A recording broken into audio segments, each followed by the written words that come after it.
안녕하세요. 국세청 홍보대사 아이유입니다. 여러분은 지금 국세청 유튜브 채널을 시청하고 계십니다. 채널 고정. 국세청 유튜브 구독자 여러분 안녕하십니까? 국세청 공식 유튜브 MC 김교준 인사드립니다. 연말정산 시리즈를 한 지 시간이 흘러서 또 이 시간이 왔습니다.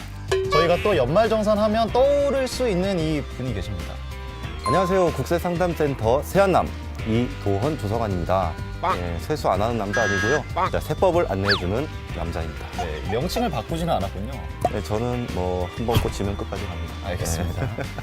작년 시리즈와 비교를 했을 때 올해 좀 달라진 게 있다고 들었어요. 그렇죠. 어떤 게 달라졌을까요? 자, 작년에는요, 이 연말정산을 이론 위주로 준비를 해보았다면 이번에는 그 납세자 여러분들이 자주 묻는 그런 연말정산 사례를 모아가지고 순위로 정리를 해보도록 하겠습니다. 저희가 이제 새롭게 시작하는 연말정산 시리즈 첫 번째 주제, 어떤 주제입니까? 네, 일단 연말정산이 뭔지를 알아봐야겠죠. 깔끔하게 연말정산 뭡니까? 네, 말 그대로 연말정산이거든요. 잠시만요. 잠깐만. 자, 근로자 여러분들은요, 이 월급을 받을 때 소득세를 뗀 나머지 금액을 지급받게 됩니다. 그렇죠. 예, 그것을 바로 원천징수라고 하는데요. 네. 네, 이때 소득세를 얼마나 떼느냐, 그것은 국가에서 정한 간단한 계산식을 통해서 계산하게 됩니다. 네, 그것을 바로 근로소득 간이세액표라고 부릅니다. 맞습니다. 네. 자, 그런데 이 금액은 말 그대로 간단하고 대략적으로 계산된 금액이거든요. 그렇죠. 말 그대로 네. 간이세액표이기 때문에 그렇습니다. 이게 이제 완벽하게 일치하진 않을 수 있는 거죠. 그렇죠. 자, 그래서 연말에 이 정확한 소득세를 재계산해가지고 이걸 정산하는 절차를 거치게 되는데요. 네. 자, 이것을 바로 연말정산이라고 합니다. 네. 예를 또 들어주셔야죠. 아, 예. 만약에 월급을 받으면서 원천징수된 소득세가 10만 원이라고 가정을 해보고요. 연말에 정확하게 소득세를 계산해 보았더니 7만 원이 나왔다고 가정을 해봅시다. 3만 원을 더 납부하게 된 거죠. 그렇죠. 원래 7만 원을 납부를 해야 되는데 10만 원을 납부를 했으니까 네. 그러면 더 납부한 3만 원을 환급받게 됩니다. 물론 숫자가 이런 식으로 딱딱 떨어지진 않지만 그렇습니다. 기본적으로는 이렇게 정산을 하는 과정이다라고 네. 이해를 해주시면 되지 않을까 맞습니다. 네. 생각이 듭니다. 네네. 차트를 몇 순위까지 좀 정리를 하셨을까요? 네, 각 항목별로 3위까지 준비를 했습니다. 그렇다면 연말정산 기초편 탑3가 되겠군요. 그렇습니다. 자, 연말정산 기초 3위. 연말정산은 언제, 어떻게 하나요? 자, 2020년 소득에 대한 연말정산은 2021년 1월부터 2월에 걸쳐서 진행을 하게 됩니다. 이 연말정산 간소화 서비스는요, 1월 15일경에 개통이 되고요. 네. 예, 근로자분들은 이 서비스에 접속을 해서 각종 공제 자료를 출력하시거나 혹은 다운받아서 회사에 제출하시면 되겠습니다. 네. 그렇다면 여태까지 했던 모든 항목에 대해서 모든 공제 항목을 한꺼번에 다 볼 수 있는 거냐 이런 질문하실 수 있거든요. 네. 이 연말정산 간소화 서비스에서 조회된다고 해서 무조건 공제가 다 되는 것은 아닙니다.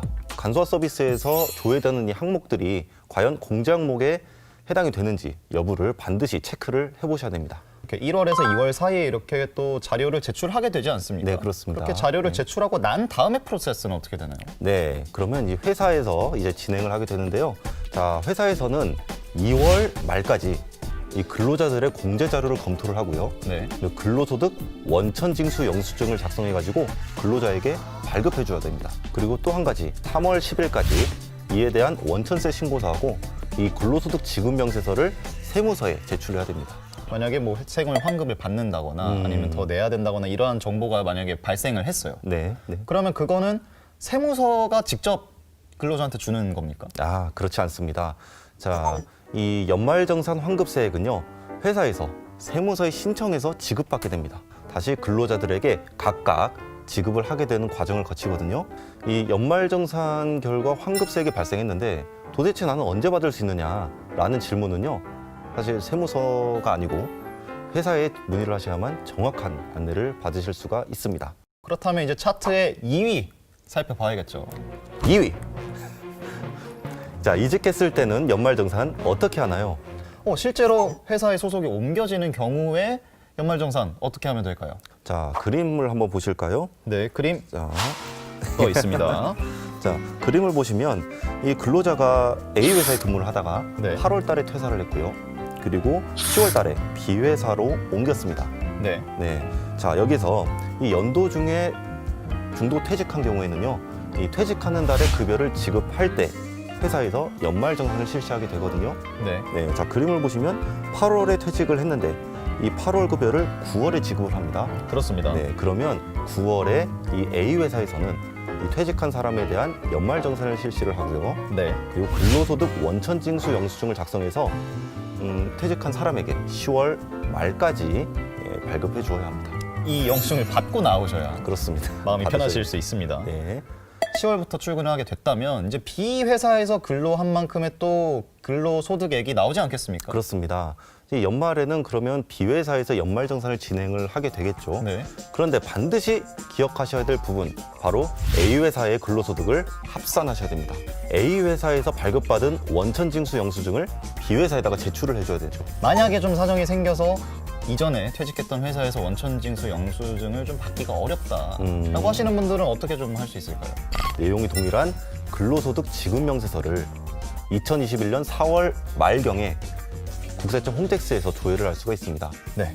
여기 이제 시점이 중요합니다. 그렇습니다.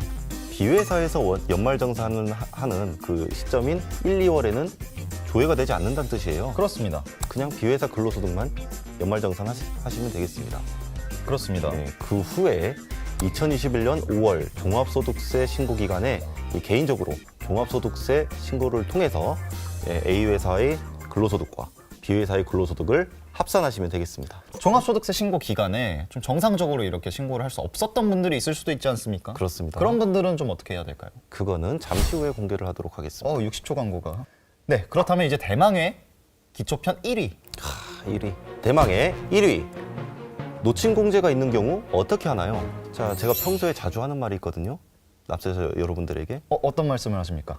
버스 놓치면요, 그냥 다음 버스 타면 됩니다. 이번에 연말정산 때 놓쳤다면 그냥 다음 기회인 2021년 5월 종합소득세 신고 기간에 종합소득세 확정 신고를 통해서 신고를 하시면 되겠습니다. 네. 만약에 네네. 그렇다면 종합소득세 신고 기간도 놓친다면 어떻게 되는 겁니까? 네, 바로 경정청구라는 제도가 있습니다. 경정청구. 네, 경정청구를 통해서 놓친 공제를 받으시면 되겠습니다. 자, 법정 신고 기한으로부터 5년 이내에 경정청구를 하시면 되고요. 그리고 경정청구서를 접수를 했다. 그러면 접수일로부터 2개월 이내에 주소지 관할 세무서에서 처리를 하게 되어 있거든요. 그렇다면 사실상 버스가 한 5대는 더 있는 거군요. 경정청구를 하시기 전에 반드시 확인하셔야 될 게 있습니다. 어떤 걸 확인해야 됩니까? 바로 근로소득 원천징수 영수증을. 자, 바로 이 72번 결정세액 화면에 나오겠죠? 네. 72번 결정세액이 0원이면 이 놓친 공제를 추가로 반영을 하더라도 환급이 발생하지 않습니다. 이렇게 차트로 정리를 해보니까 또 새롭게 쏙쏙 들어오는 느낌이 있습니다. 그렇습니까? 다음 영상 어떤 내용인가요? 네, 다음 영상은 다음 영상에서. 알겠습니다. 저희는 다음 영상에서 인사드리도록 하겠습니다. 여러분 안녕.